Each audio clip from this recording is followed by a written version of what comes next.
जय जिनेन्द्र। ओम नमः सिद्धेभ्यः। आज इस वर्तमान समय में हम सभी एक अकल्पनीय परिस्थितियों में जी रहे हैं। कोरोना नामक यह महाभयंकर बीमारी जो कि पूरे विश्व में फैल रही है, उससे हम भारतवासी भी ग्रसित हैं, त्रस्त हैं।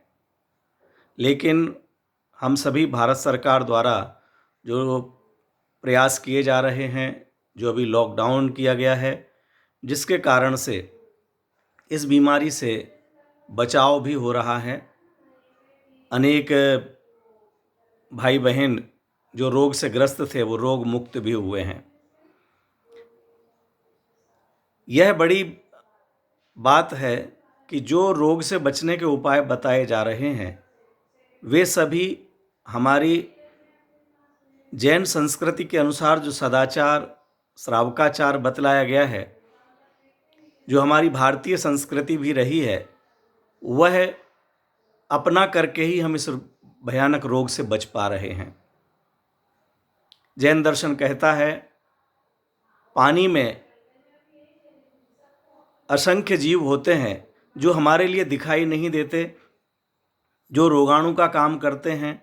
अगर हम बिना छना हुआ पानी और काम में लेते हैं तो निश्चित ही वह हमारे लिए शारीरिक स्वास्थ्य के प्रतिकूल है और जीवों की हिंसा भी होती है। हम यदि ऐसे कोई काम करते हैं जिनमें जीवों की हिंसा होती हो, ऐसा कोई आहार काम में लेते हैं जिसमें जीवों की हिंसा होती हो, चाहे वह मांस हो, अंडा हो, शराब आदि हो, ऐसे कोई भी पदार्थ हैं जो बाजार में बने हुए अमर्यादित पदार्थ हैं, जो देखने में बड़े सुंदर लगते हैं, जीभ पर स्वादिष्ट लगते हैं, परंतु जिनके बनाने की पद्धति, जिसमें काम में ली गई सामग्री की शुद्धता का कोई विश्वास नहीं है, वे सब हमारी बीमारी का कारण बनते हैं। और जैनाचार कहता है कि हमें मांसाहार से, हमें शराब से, अंडे से दूर रहना चाहिए। हमारा जैनाचार कहता है कि हमें छान करके पानी काम में लेना चाहिए और उबाल करके पानी पीना चाहिए। इसीलिए जो जैन साधु हैं, साध्वियाँ हैं, वह 75-80 वर्ष की आयु में भी पैदल चलते हैं, स्वस्थ रहते हैं, प्रसन्न रहते हैं, उन्हें किसी प्रकार की बीमारी नहीं होती। वे हमेशा उबला हुआ ही पानी काम में लेते हैं। सरकार बतला रही है कि आप गर्म पानी काम में लीजिए। तो ये हमारे जैनाचार के अत्यंत नज़दीक है। ये हम लोग समझ नहीं पा रहे हैं। हम ये जो भी पानी छानने को, रात्रि भोजन नहीं करने को, अभक्ष्य पदार्थ जो बाजार के बने हुए पदार्थ हैं उनके प्रयोग नहीं करने को, जो जिनवाणी में, शास्त्रों में हमारे आचार्यों ने निषेध किया है, उसे हम दकियानूसी समझते हैं।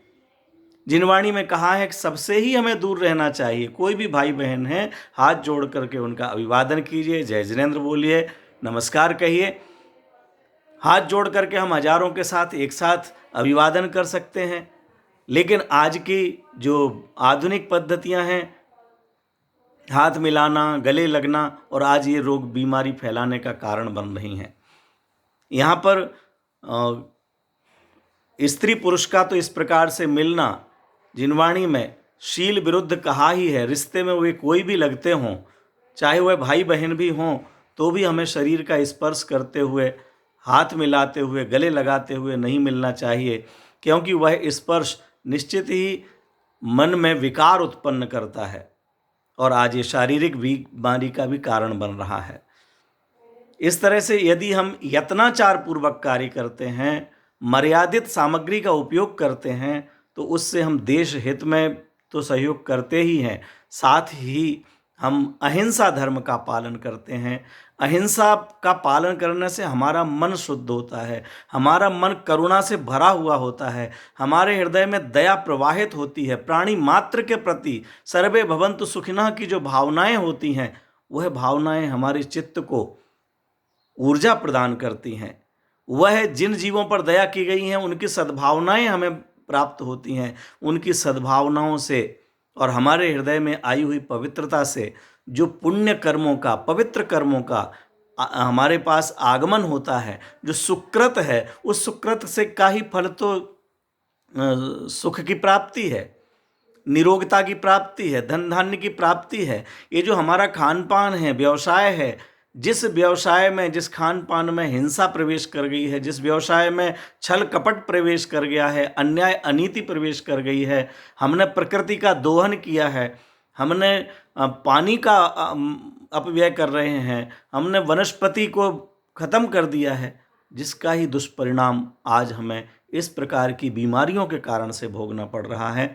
यह किसी एक धर्म की बात नहीं है, प्राणी मात्र के लिए बात है, प्राणी मात्र के हित की बात है। हम इस बात को समझें और अहिंसा धर्म का पालन करते हुए सदाचार और श्रावकाचार को अपना कर अपने जीवन में शांति लाएं। इसी के साथ मैं अपनी बात को विराम देता हूँ।